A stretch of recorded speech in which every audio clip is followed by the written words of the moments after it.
কৈলাস শহর পাইতুর বাজার এলাকায় সন্দেহভাজন এক যুবককে আটক করে এলাকাবাসী।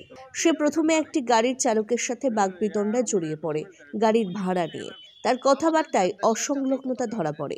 সে বলে তার বাড়ি পশ্চিম বাংলায়, কিন্তু রাজ্যের মুখ্যমন্ত্রীর নাম, দেশের প্রধানমন্ত্রীর নাম, স্থানীয় বিধায়কের নাম কিছুই তার জানা নেই। পাশাপাশি সে বিভিন্ন নেশার সাথে জড়িত বলেও সে জানায়। পাশাপাশি তার কাছে কোনো ধরনের বৈধ কাগজপত্র পাওয়া যায়নি। এলাকার জনগণ বাংলাদেশি কিংবা চোর সন্দেহে তাকে আটক করে।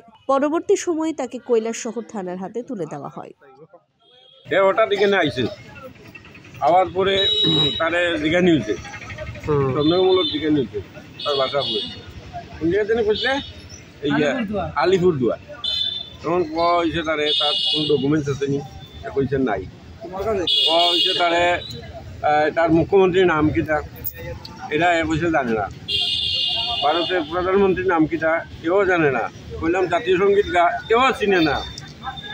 ওই ব্যক্তিতে তারা আটটা নিয়েছে। প্রাথমিকভাবে কিটা মনে হয় সন্দেহমূলক লাগছে আর এটা বাংলাদেশি বা অন্য বাংলাদেশি যে সুরটুর ওখান চুরি আরম্ভ হয়েছে চতুর্দিকে এরকম। কি চাইবেন স্থানীয় এলাকাবাসী হিসাবে? আমরা চাই আইনের তার তারা দিয়া দিব, এরপরে আইনের যা করা করবো।